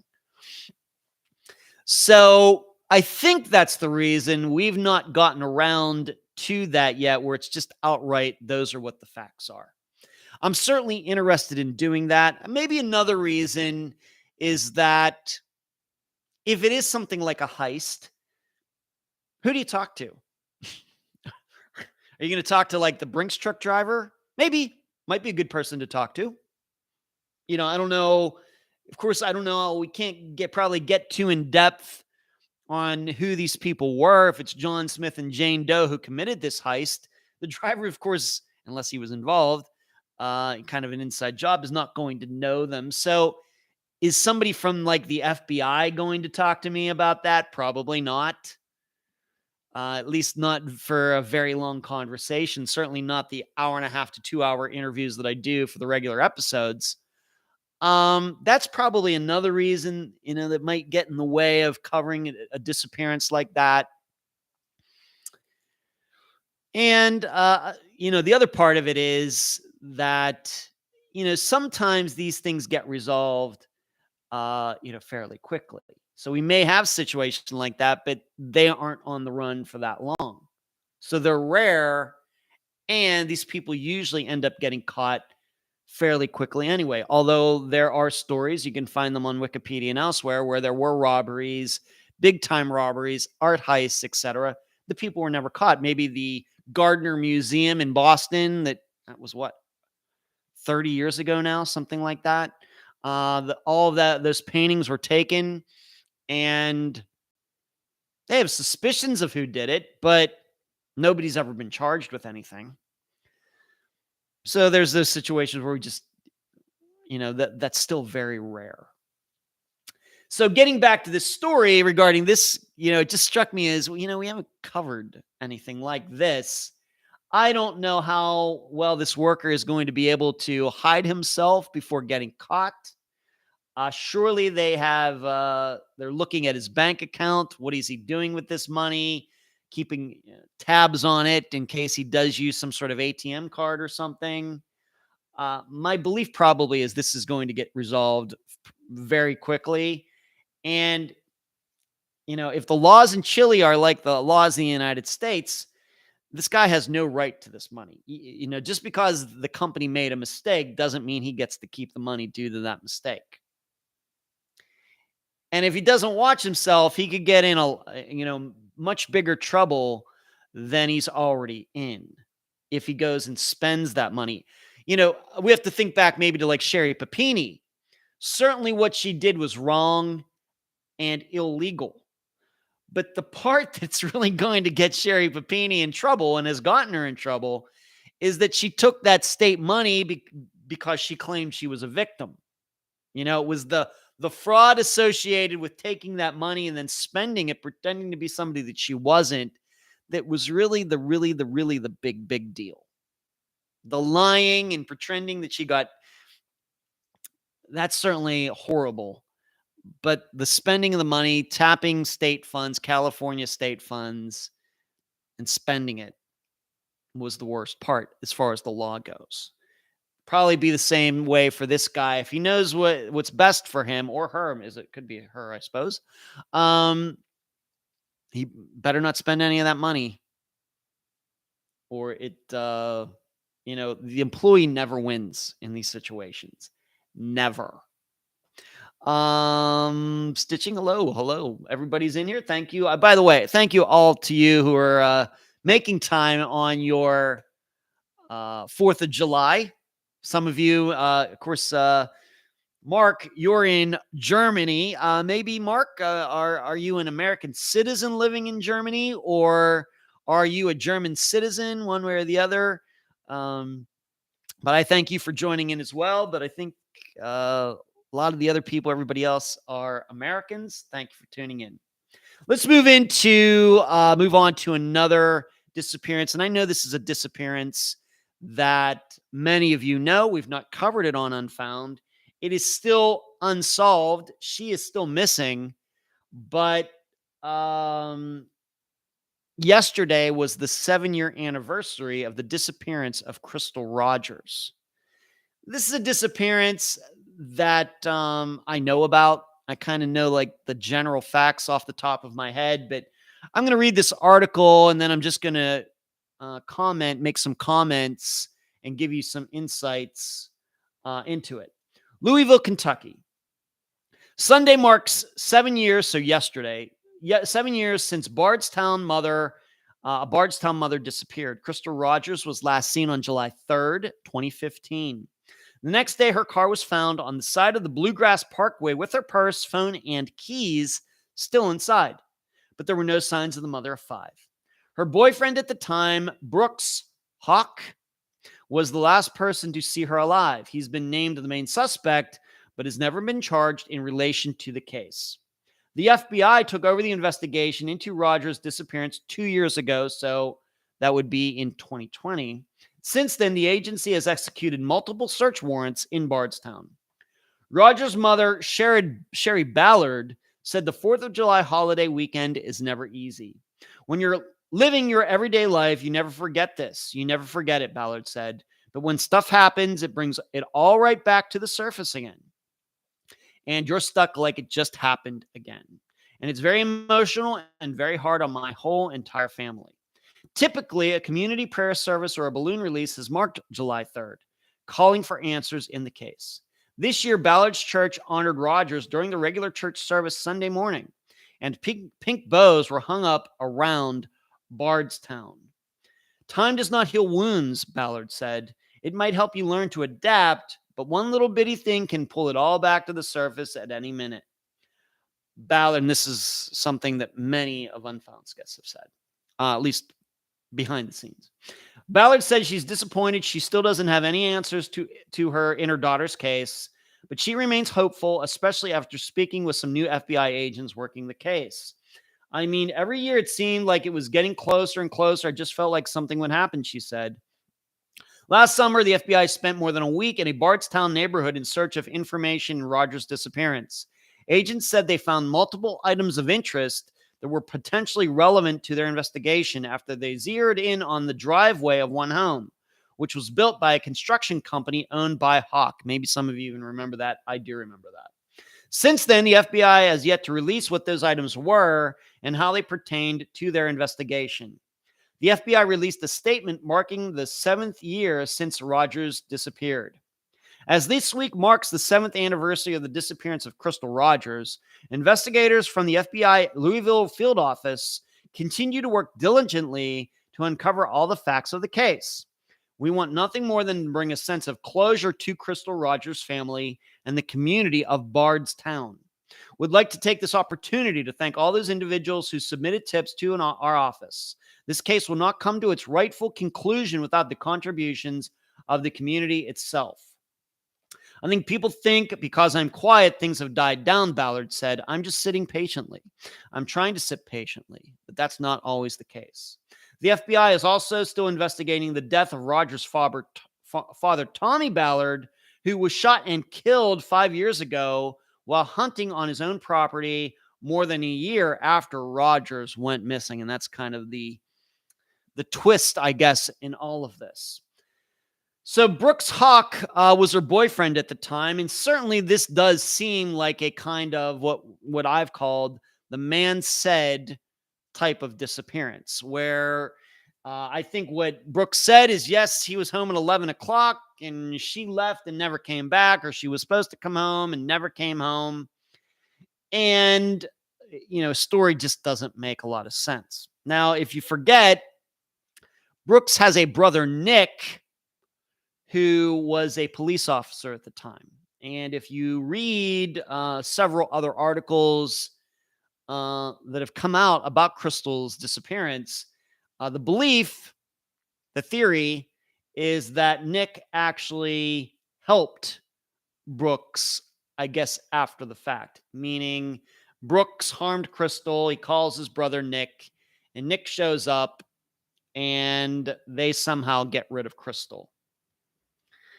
This is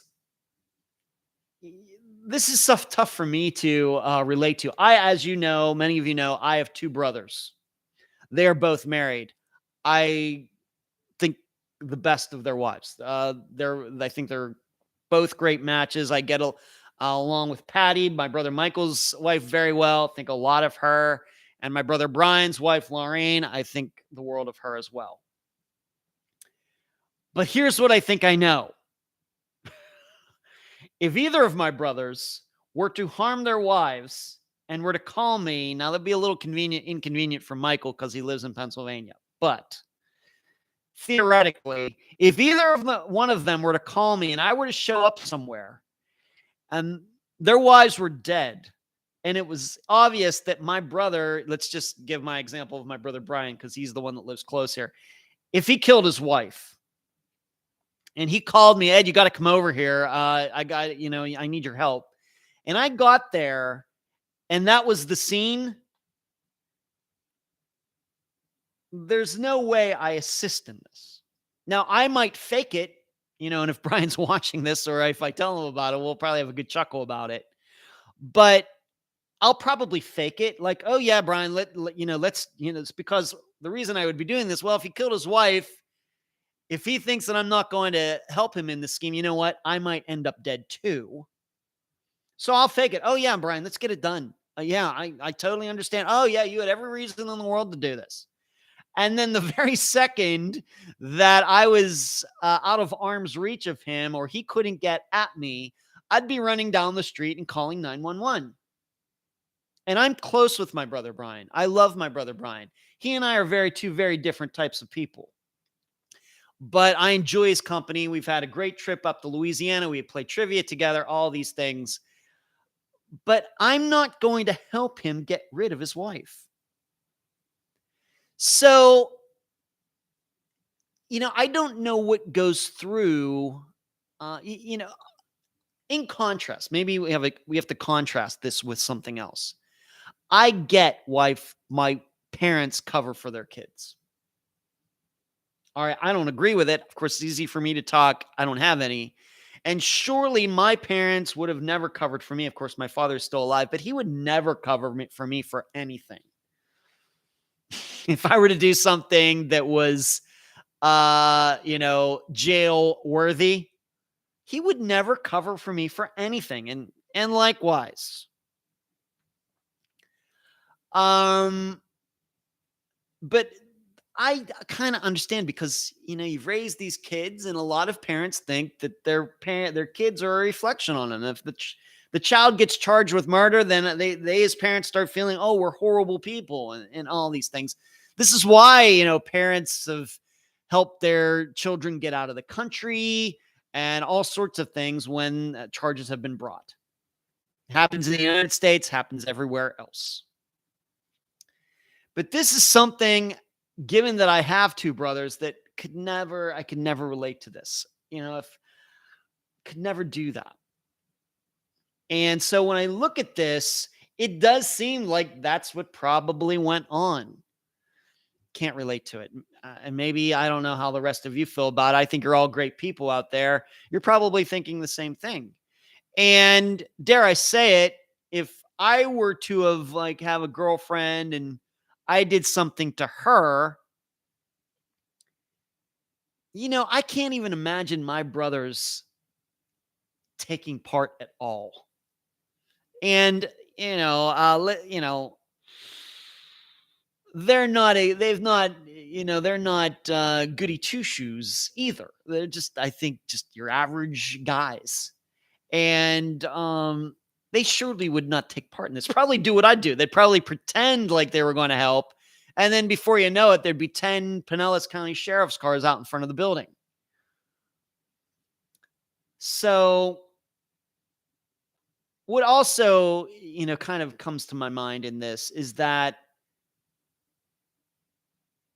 Brooks must have known. The other part about this, you only involve somebody in something like this if you know the person's going to go along with it. Maybe that's the corollary to all of this.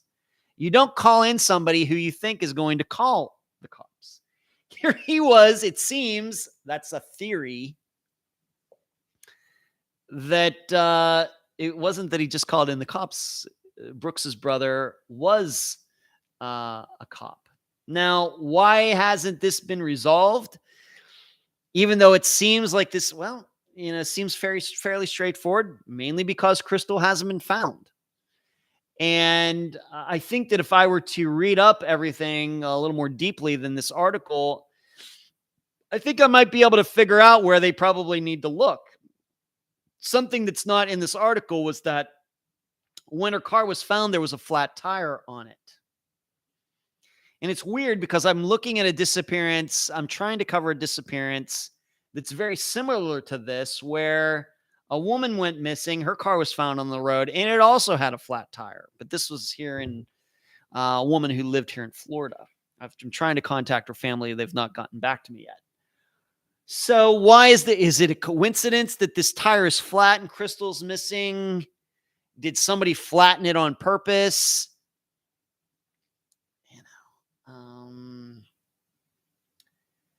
I don't know. Now, I have it in here, not in the story, people not even connected to the Hawks who have pointed fingers at each other. And that's another, I guess, another part of this story. There are people not connected to the Hawks who seemingly have said they know what happened, and it doesn't involve Brooks and Nick or not at all. So that obviously complicates the investigation as well. But you need to know who these people are. Who are they? They're convicted felons. They're in jail creating all these stories. And that's one more reason you don't believe these people. You just cannot take them seriously. So I just wanted to read this article regarding the you don't want to call it, the anniversary. Anniversaries are supposed to be, good things, like we're, having an anniversary here in the United States today. But the 7 years have been, exactly 7 years yesterday since Crystal Rogers went missing. Will it ever be solved? As you know, it's hard to say. You can't make any predictions regarding any of that. So I wanted to read those two articles. Let's see what everybody's saying here. Mark says a German citizen with a few American friends. That's interesting. Okay, Mark. Cool. Mark, ever been to the United States? You have some American friends. Have you ever been to the United States? And where have you been? That would be very interesting to me. I was just talking to somebody, and in fact, it's connected to this company I mentioned earlier. The guy that I was talking to from this company actually was in Romania. And I told him, I've never even been to Europe. Never. Not to England, not to the mainland Europe, anywhere over there. Not much of a traveler. But then he said, well, you know what? And the guy probably is in his 30s. He goes, well, I've never been to the United States. You know what I said? I said, you're not missing anything. And then he said, oh, yeah, I am. You have a fantastic country. I don't know if he was kissing my butt or what. But there you go. We just got a few more minutes left in this live show, but I do want to go over something that I am putting together. And Stitching, what are you saying here, Stitching? We're also coming up on Molly Miller and Colt Haynes, so many years. Yeah. Stitching, it's just, we've covered so many disappearances now on Unfound. I would like to, remember those dates. It's just, wow. There's just so many of them now. What the actual disappearance date is, and try to remember, well, it's been 7 years. Well, it's been 23 years. It's just that there's now so many, disappearances that I have to admit, just, covering them all on an update episode now and naming everybody's names. Sometimes I'm just happy, to get that, that done, given that the list has become very long, even though, like I continue to say, given the way my computers are set up and the way I go through the files and everything, I see the pictures of all of these people every day. So they're always on my mind. It's tough to remember and put into some organized system, remembering, hey, it's been 7 years since she disappeared. It's been 30 years since he disappeared. It's a little tough. Marlene, well, hello, Marlene. As usual, Marlene coming in late, no matter if it's on Monday nights or Wednesday nights, Marlene coming in late, but that's okay, Marlene. I'm joking around. I love those little emojis there, Marlene. I'm impressed. The purple, the fireworks, the little smiley face. What's going on? Love it. Twinkle, there you are, Twinkle. Twinkle, I mentioned you earlier in this live show, and you weren't here. So you'll just have to go back and listen and see why I mentioned you. I want to talk about this two-pronged test that I've been working on. This is something that I've been working on for a while, and now I'm finally ready to publicize it. And I've used it in the Patreon blog that I wrote for Holly White's disappearance. I've written about it in the newsletter, and now I just kind of want to go through it, kind of talk about it a little bit as well. There's this big issue that we always have with disappearances, like Holly's, many of them. Was it foul play? Is somebody responsible for this disappearance, whether it was a planned murder or was it a crime of passion or something? Was it that, or was it a person walking off, committing suicide, walking off to start a new life, maybe some sort of overdose somewhere by himself or herself, an accident, for example, somebody goes hiking and, falls off a cliff. How do we differentiate between the ones that are foul play and the ones that aren't, even though it doesn't seem you can really do that? How can that be done? So I've been working on a test, and I've kind of been using it and putting it up against many of the disappearances that have been resolved one way or the other, whether they were a murder like Tyler North's, or a suicide, unfortunately, like Devin Bond's, or an accident like Esther Westenbarger's. I think it's we need to move this forward. We need to get to a point where we can do this. May not be perfect. It's never going to be perfect. But just a very quick test. We can think about things to think about in a couple minutes, in what direction we're going to go. And so this is a very early version of this. And I'm sure this test will continue to mature as I tweak it. But I call it a two-pronged test. And it's this. A disappearance involves foul play if one of two criteria can be met. And within one of those criteria, it's kind of a two-part thing. So number one, obviously, if there's signs of violence.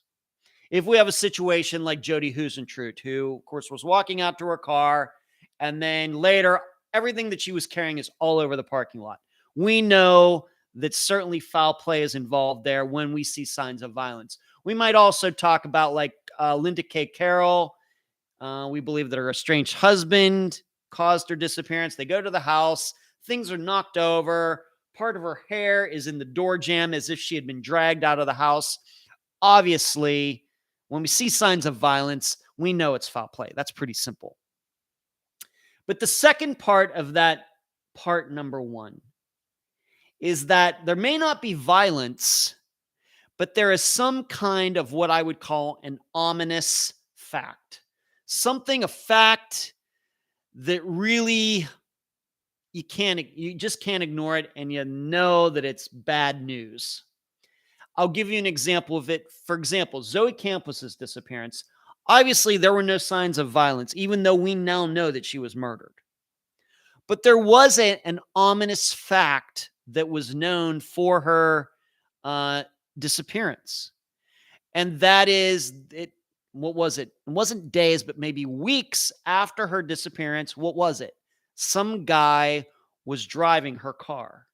And when the guy noticed that he was being followed, you may remember that now, it was one of Zoe Campos' family members who happened to pawn her car. It was kind of a unique car. Started following it. The guy driving the car noticed it, speeds up, pulls into an apartment complex, and takes off. Of course, we now know that was Carlos Rodriguez. But we didn't know who it was at the time, although a lot of people suspected it was Carlos. But that was an ominous fact. She is not driving. She's been missing, and her car is being driven by someone else. That is what we would call an ominous fact. For Tyler North, of course, we now know that he was murdered. What would be the ominous fact for that his truck was torched? His truck was found shortly after he went missing, and it was torched. That is a bad sign. You also might apply that to Dorianne Myers' disappearance, even though it has not been solved. So that is part number one. Signs of violence, an ominous fact. Something that shows that somebody is involved in the disappearance. But the part two, though, if you don't have either of those, say you don't have any signs of violence, say there aren't any ominous facts, you still can get to the foul play choice.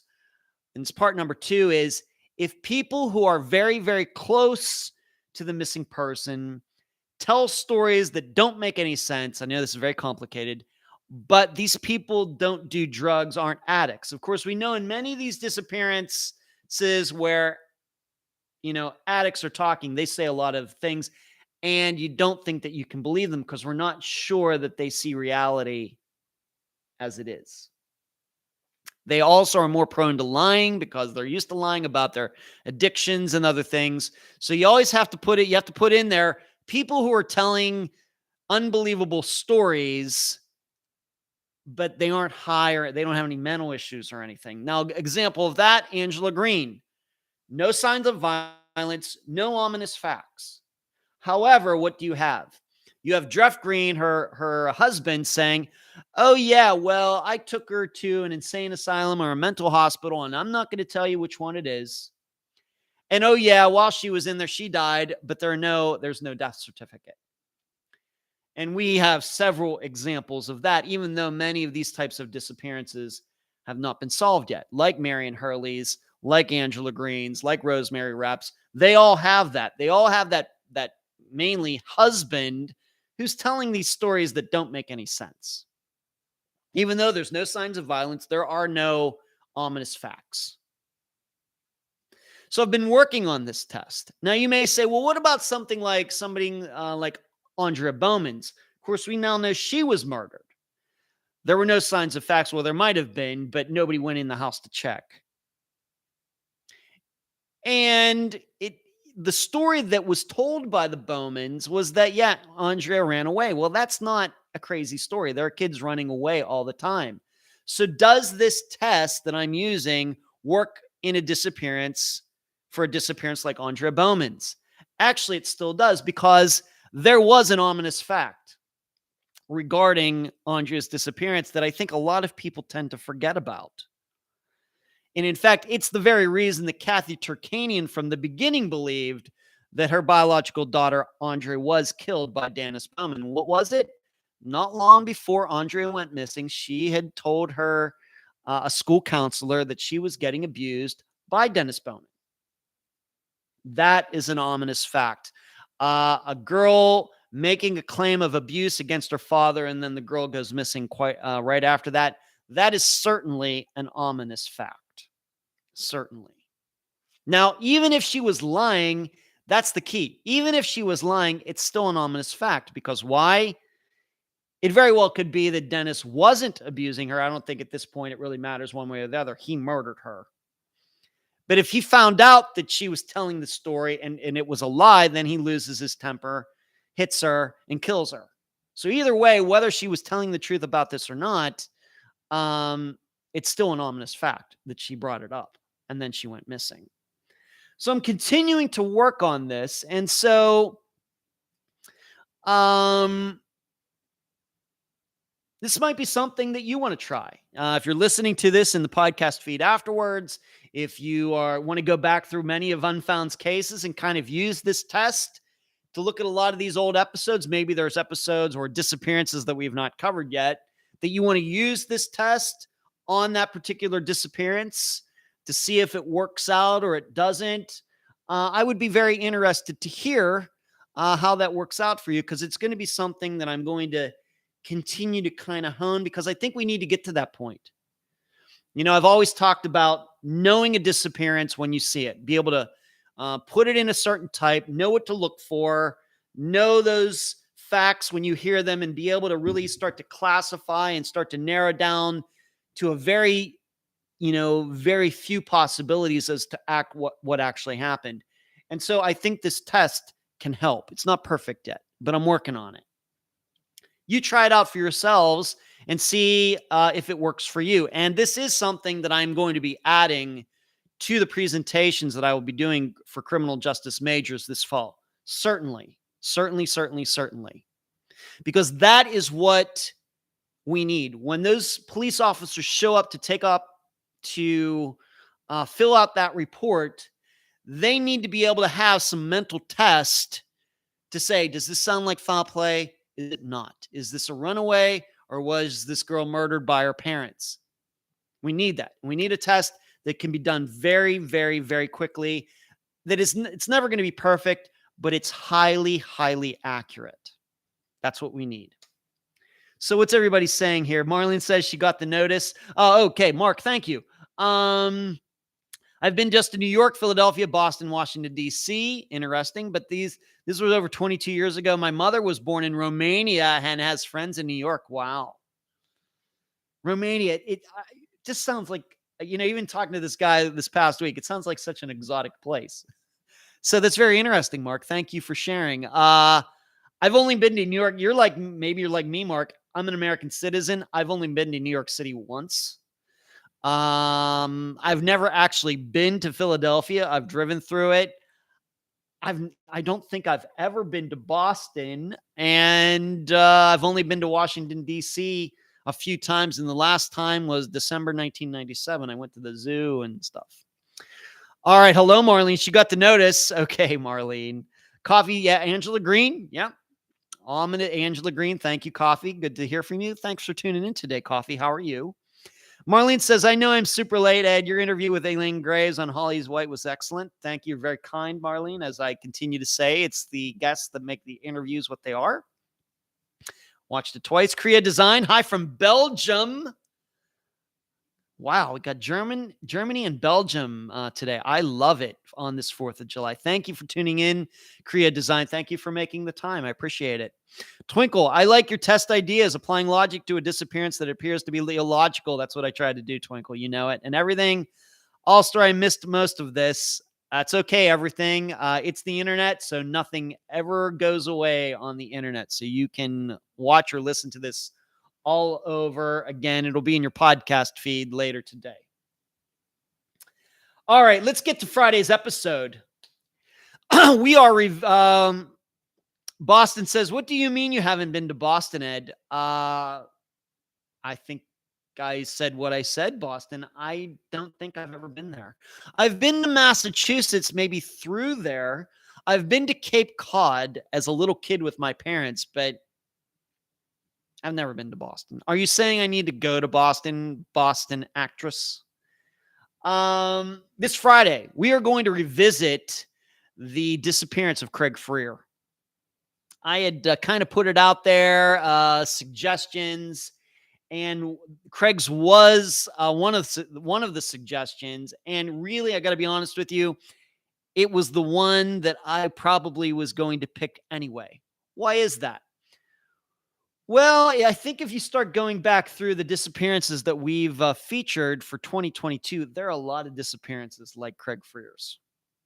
Young people going missing, just that I was just talking about the two-prong test, no signs of violence. Maybe there's certainly some ominous facts, but it just seems like, these young people, and it seems like right now anything is possible. We could go back to the 1970s.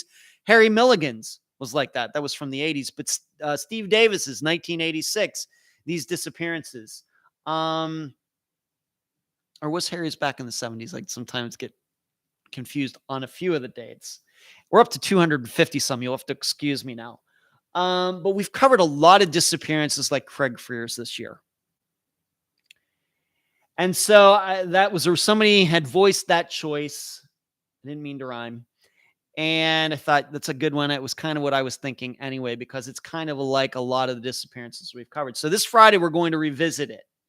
Will be the original interview with his mother, Veronica, but there will be a new intro, a new theme, a new summary, and a new summation.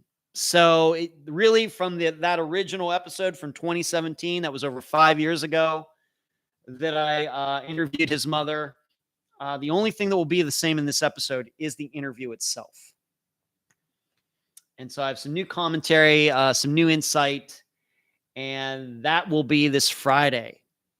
So I think that's about it for this July 4th show. I had another article to read, but we've gone the required 2 hours.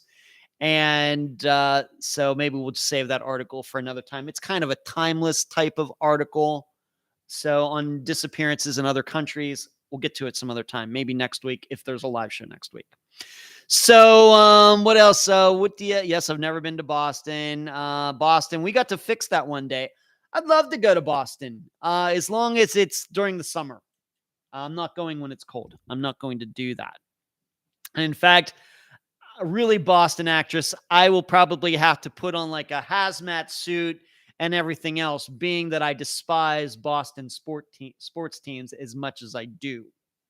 The Patriots, the Red Sox, all of that going on up there. I might have to go there, but have a hazmat suit and be in disguise. Of course, I'm joking around. All right, that's enough. Maybe I've gone long enough. Maybe I'm starting to lose my mind.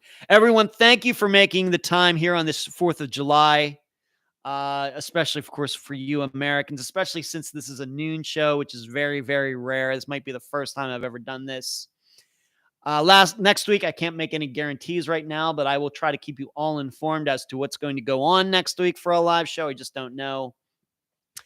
And to thank you for the support, please consider becoming a member for the low, low price of 10 cents a day. Also, within minutes here, I'm going to be making the Unfound Now, the disappearance of Dylan Rounds, public. So be looking for that. And that's all I got. I'm just worn out. Thank you so much. I feel so special to be able to spend this time with all of you today. I'm going to continue to be working the rest of the day, but it's beautiful out here. I'll have a nice view. I can't believe it. I think I need to take you to Fenway. You'll change your mind. I'd love to go to Fenway. I'd certainly love to check it out. Certainly. I was joking around, Boston. But maybe we can make that happen. Everyone, thank you so much. Have a beautiful day. For those of you around fireworks, have a safe day. Come out of this day with all of your fingers, all of your toes, all of your limbs, okay? And be very careful out there. Be very careful. For your pets, too. See ya.